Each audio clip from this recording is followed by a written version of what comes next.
Poséidon, c'est son nom. Bonjour vice-amiral Christian Girard, vous allez nous aider à y voir plus clair. Juste le temps pour nous de faire un petit point avec Nivin Potros. C'est vrai que les premiers exemplaires viennent d'être produits. Ils seront installés très prochainement à bord de l'un des fleurons de la marine russe, le sous-marin nucléaire dernière génération Belgorod. Nivin Potros, le maître du Kremlin, a déjà parlé quand il évoquait Poséidon d'armes incroyablement destructrices. Est-ce qu'il dit vrai ? Eh bien, en tout cas, la menace, elle est prise très au sérieux par les Occidentaux, notamment par la marine britannique, puisque si Poséidon possède effectivement toutes les caractéristiques évoquées par la Russie, eh bien, il s'agirait tout simplement de l'une des armes les plus puissantes au monde. Et c'est d'ailleurs comme ça que Poséidon a été présenté hier soir à la télévision russe. Alors, Poséidon, c'est quoi plus concrètement ? Eh bien, c'est tout simplement une torpille à charge nucléaire de 24 mètres de long et de 2 mètres de diamètre. Alors jusque-là, rien d'impressionnant. En revanche, ce qui l'est beaucoup plus, eh bien, c'est d'abord sa portée 10 000 kilomètres. Il peut atteindre une vitesse de 200 kilomètres par heure. Mais surtout, Poséidon est capable de se déplacer à 1000 mètres de profondeur, ce qui le rendrait tout simplement inarrêtable puisque impossible à tracer selon la Royal Navy britannique qui explique eh bien, que les Occidentaux vont devoir développer des nouvelles armes pour pouvoir intercepter cette torpille surpuissante puisqu'elle est capable eh bien, de transporter une charge de 100 mégatonnes, capable de provoquer des tsunamis radioactifs. Poséidon serait 100 fois plus puissant que la bombe qui a été larguée sur Hiroshima, d'où son surnom, l'arme de l'apocalypse. Elle serait d'ailleurs tirée depuis un autre monstre, le sous-marin Belgorod, qui est tout simplement le plus long sous-marin du monde et qui a comme caractéristique eh bien, la capacité de lancer des petits sous-marins très utiles pour des missions de sabotage ou des missions de renseignement, de reconnaissance. Alors, ce sous-marin Belgorod, il a été inauguré cet été. Il a été repéré une première fois en mer de Bahreïn. C'était à la fin du mois de septembre.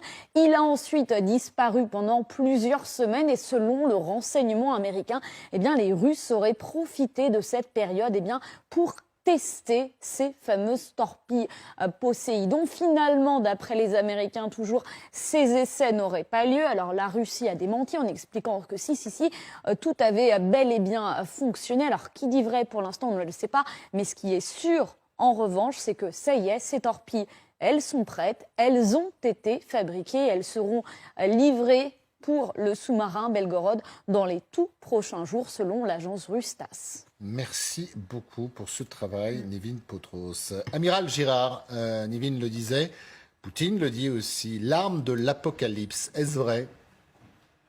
Oui, bonjour, merci de m'accueillir. Je pense qu'effectivement, les performances qui ont été présentées maintenant là, sont tout à fait impressionnantes et que c'est quelque chose qui doit être pris très au sérieux. Ça s'inscrit dans le dialogue général de la dissuasion.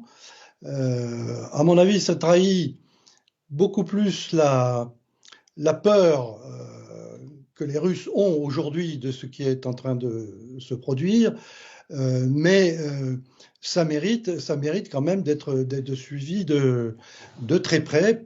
Ce sont des domaines qui sont effectivement extrêmement secrets.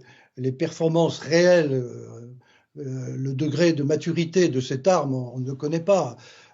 Mais on sait qu'un certain nombre de technologies ont été étudiées, mises en œuvre dans des torpilles antérieures, en particulier les torpilles à très grande vitesse qui s'entourent d'un nuage de gaz pour permettre d'aller très vite. C'est des choses qui existaient sur des torpilles soviétiques de modèle antérieur. 100 mégatonnes, ce serait la puissance nucléaire de cette torpille. Le fait aussi que ce soit une torpille drone, elle soit pilotable à distance, pouvant taper n'importe quelle infrastructure sous-marine, notamment provoquer un immense tsunami. Certains disent du côté de Moscou que ce tsunami pourrait submerger si la torpille tapait au bon endroit, notamment les îles britanniques. C'est quand même inquiétant. C'est certainement inquiétant. Maintenant, quelle serait le mode d'emploi de ces armes, c'est très difficile à dire. On peut imaginer plusieurs choses. On peut imaginer une espèce de mine qui serait déposée sur des fonds sous-marins, qui serait prête à exploser à proximité d'un port pour polluer définitivement toute une partie d'une zone côtière, pour détruire des flottes qui seraient dans les ports. On peut imaginer tout un tas de scénarios, mais bon, je pense que comme je le disais en introduction, c'est un élément dans le jeu global de la dissuasion. On sait qu'aujourd'hui, ce jeu s'exerce essentiellement par l'intermédiaire de missiles balistiques. Là, c'est une façon de contourner par le bas ce jeu et d'empêcher tout système de défense et d'équivalent de défense antimissile, parce qu'on n'a pas aujourd'hui, du côté occidental, les moyens de s'opposer à une arme comme ça si elle est réellement efficace.